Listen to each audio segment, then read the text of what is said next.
how to get your subframe out looking like this to this in about 10 minutes. Check this out. Hey, welcome to the old Firebird Restoration Station, where we play with first generation Firebirds here in the garage and make them like new. Nut, bolt, complete process, everything top to bottom, inside out, or sometimes just knock the rough off and make them look pretty again. Anything goes here, and proving that you can also do it in a two-car garage. Now, when you see here, a little screen up here, I gutted this whole subframe, pulled the engine, transmission, control arm, suspension, brake lines, fuel lines, any little pieces part off this thing in preparation to send this thing to the media blaster. Now, of course, that guy up in the corner works a whole lot quicker when, basically flying solo, but I didn't think you needed to see all the details how to rip that thing apart, because basically just take it apart and dump it on the floor was the plan. Now we can inspect the subframe and determine whether it's salvageable, because let's be honest, 50 years old, road salt, rust issues, collision damage, anything goes in those 50 years, so anything is possible. I've seen them twisted, mangled, destroyed. So let's give this thing a once over to determine whether it's worth salvaging or not. So let's go check it out. All right, let's start here at the back. This is probably the worst part that I can find so far on the whole subframe. So let's start with the good, bad, and we're going to start with the ugly. Rust holes. That's pretty common on these. Everyone's had these cars apart. You're aware of this situation. This one's got a little bit of twist and bend damage, but while this is all cut apart, we can probably bend that back with a couple of my favorite wrenches and get that thing squared away. The other side, not looking much better. The hole is definitely rusted out. And same thing, it's a little twisted, a little distorted, so I'm not sure how it got hit that way. That or someone used it to pull it out of a ditch, kind of hard to say. But like sighting the frame rail here, I'll look for any kinks or waves or bends. This one's nice and straight. I'll do the same thing here to this side. Same thing, nice and straight down the side. I have seen those before where they're actually bent one way or the other. There's actually some spec books and measurements, but the good old calibrated eye will get us what I think we need here for today. Here's something that's really cool about the Great Pumpkin. Look, it's still a circle. Unlike that mess back there. Typically all four of these are completely rusted out. They make a kit that you can buy pre-punched. Looks pretty nice. I think they work pretty good.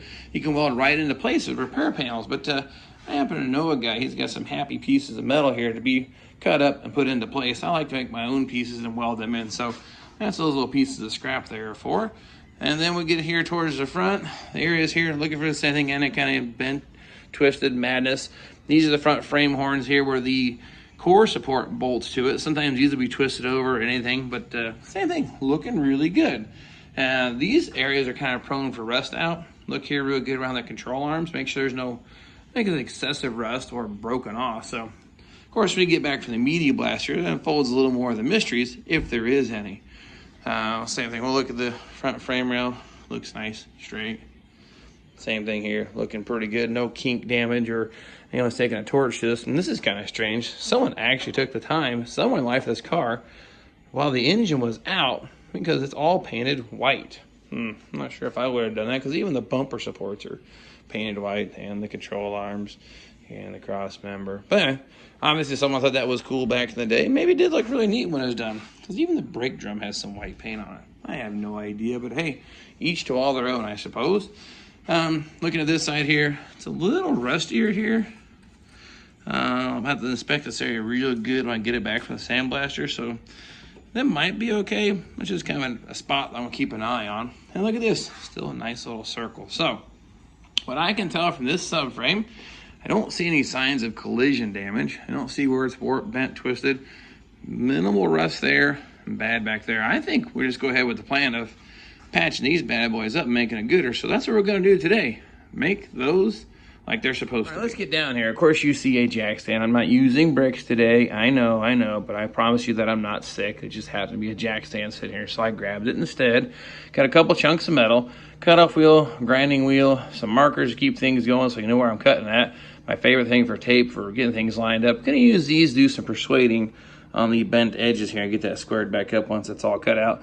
And we got a couple pieces of metal, and probably the biggest thing here, I have a couple templates that I made up some time ago.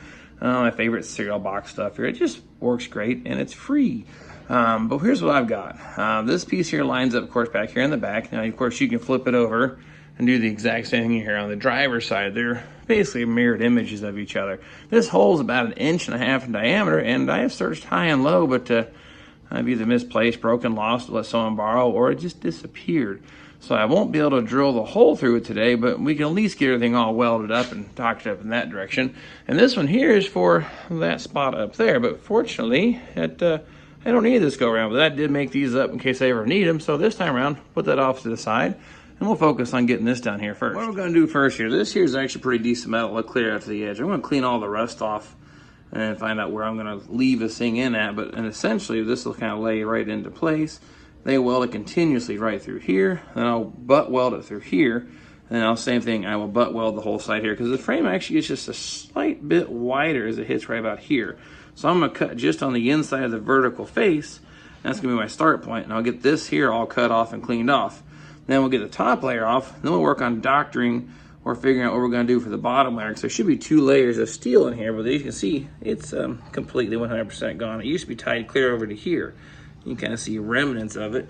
Then once it's all cut apart, we'll get this straightened back out and get that corrected too. And I am going to do better about doing this. I'll put that on so keep from messing up my pretty face.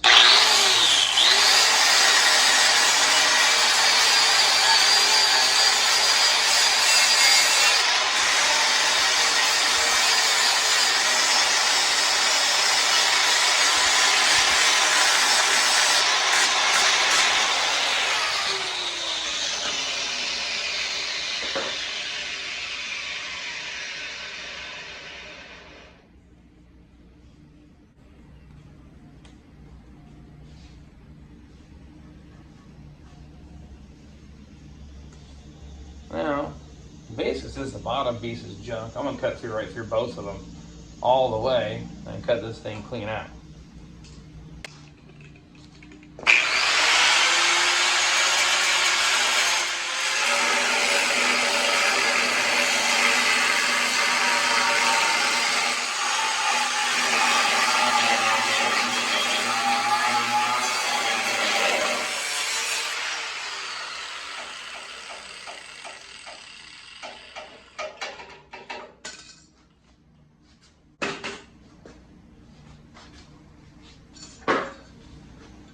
Now you can kind of see there used to be 2 layers of metal. You see all that rust building up in between it? That's pretty bad. So that's what we're going to get taken care of here today. Now, let's see. As you can see, this will lay in here like that. First thing we got to do, I'm going to go ahead and bend all this back into shape while I got more room to get in here and work that straight. And these are the best tools ever.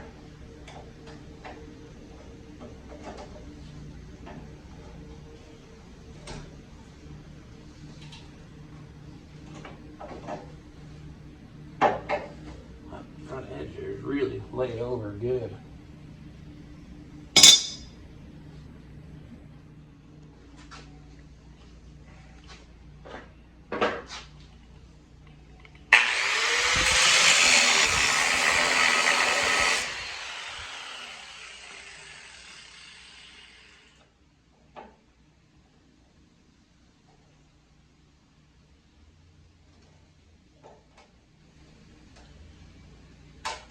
There we go.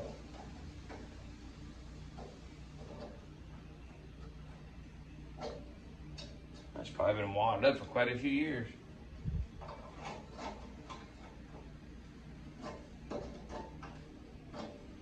Actually, harden the metal so much you're starting to crack.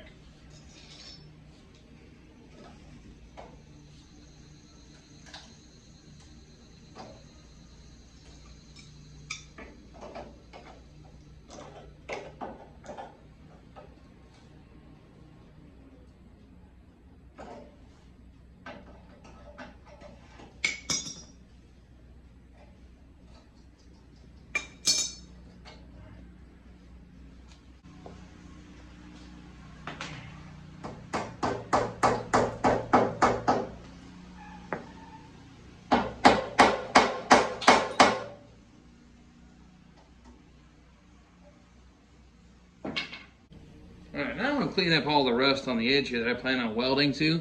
That way it's all in preparation.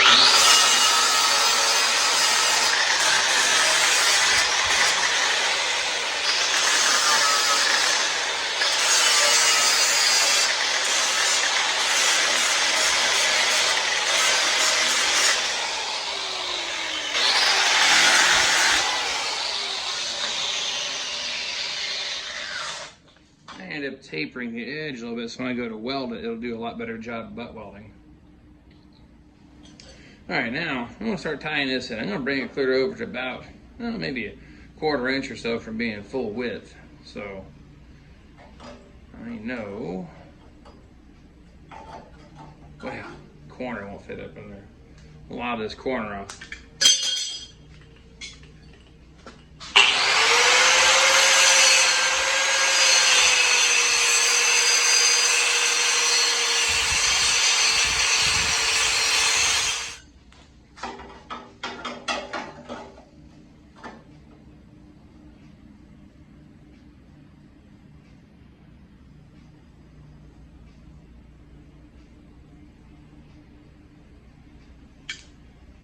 Now I'm going to cut this and this out, and we'll get that welded into place. There we go. Got my little patch panel all cut out. You can see how it's going to fit into place. We'll get that welded in nice and even. Leave a little bit of a gap for a place for the wire to go. And this is a little heavier than sheet metal, so we're get good penetration that way.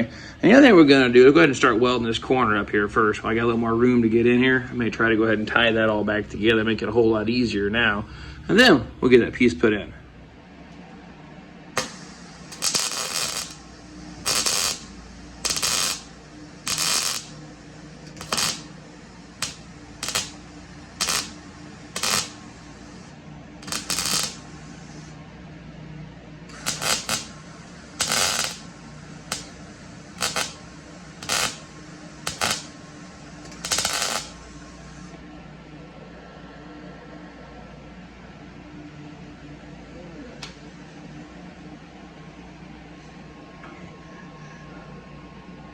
My favorite magnets.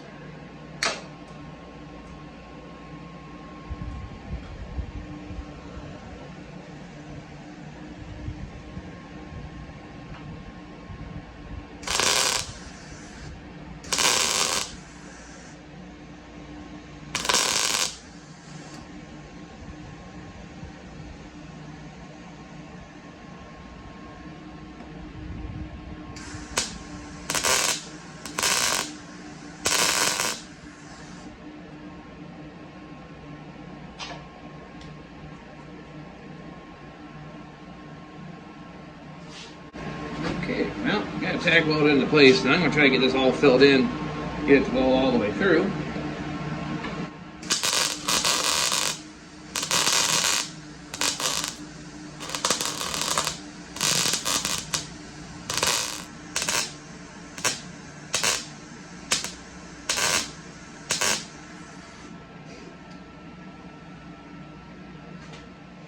Alright, got that all welded in. Next thing I'm going to do is just kind of grind that flat and pretty and shiny, and then I'll clean it up here, and then this edge is all ready to go. And I've got this all traced out. Got to cut it out next, and we'll get that laid in after that.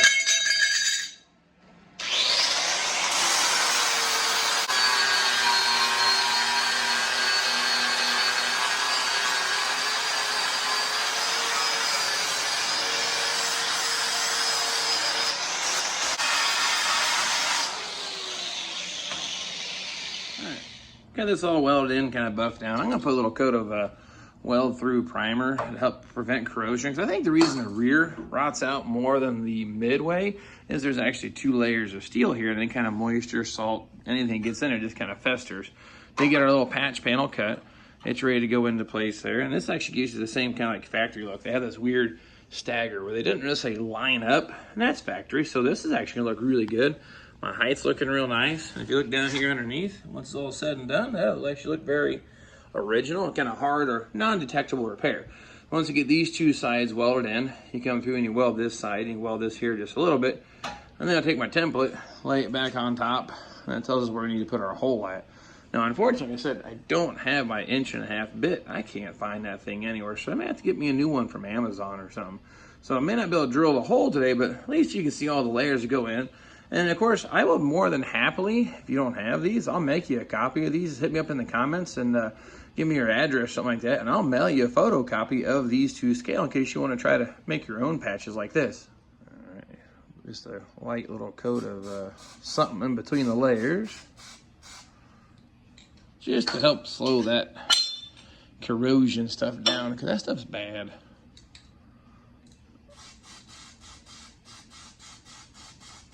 I suppose in this case it's better than nothing, right? There you be. I'll do a couple tack welds on the edges and burn that thing in.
Be. I got it all welded in nice. I just had to buff this edge here and that edge there, but you leave these welds as they are because that's kind of how the factory did it. Now those are kind of corroded, rusted, dead, and pretty much gone. I don't know the factory welded this section quite so much, but I wanted it tied down real nice. So I just buff these two, and this side's done.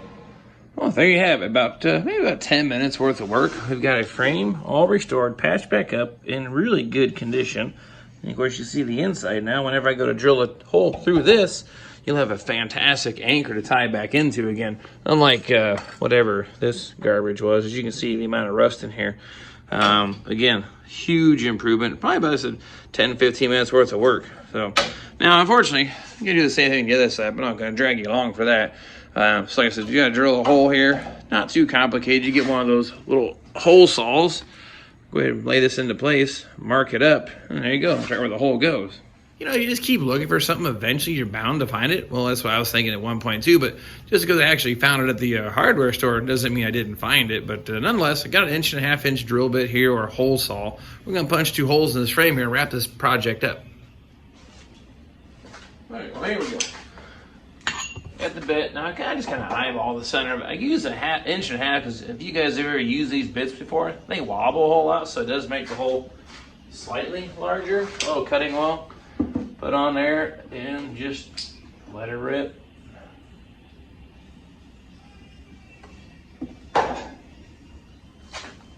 About like that.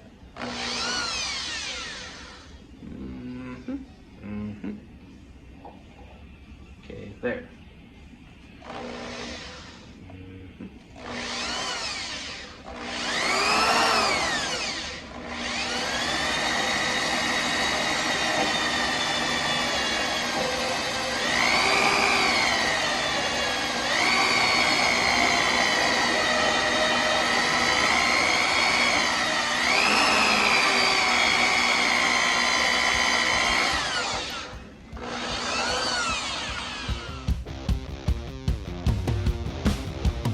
There you have it, punched through. Just get little like fake coins you can probably throw in your soda machine. But here's what we got. Nice clean hole bored through that. Wipe all the crap off here. You can really see what we have as a finished product. And there you go. 1.5-inch hole saw. Went from looking like this garbage. It was definitely not going to hold any more weight of the car or hold the transmission weight, or, you know, basically slip rating's going to fall out with that junk. And then in comparison to our template, let's see how we lined up. I'd say we're actually right there where we need to be. Well, that's going to work out just great. There you have it. Subframe is all repaired. Like I said, if you guys want a copy or mail you a copy of these templates, I can do that. I got those in my little drawer here. Just let me know in the comments just the same, and I'll get them mailed off to you. But next go around, I'll get that thing loaded up, taking it off to the sandblaster, see what's left of that. And I'm going to figure out what we're going to do with this engine debacle. So that's a whole nother problem for another day. And of course, I want to say at this point, thanks for following me on the journey. Of course, anything you'd like to see, please let me know. I'll make sure I do a video on that. This is a super common problem. I said you can buy the pre-cut ones and weld them in. They work great, or make up your own, because these are from scrap pieces of metal. The most I have is like $18 for that hole saw. But hey, $18 subframe repair, basically, not a bad deal. So anyway, appreciate you following me on the journey. You guys stay safe out there, and we'll see you next time.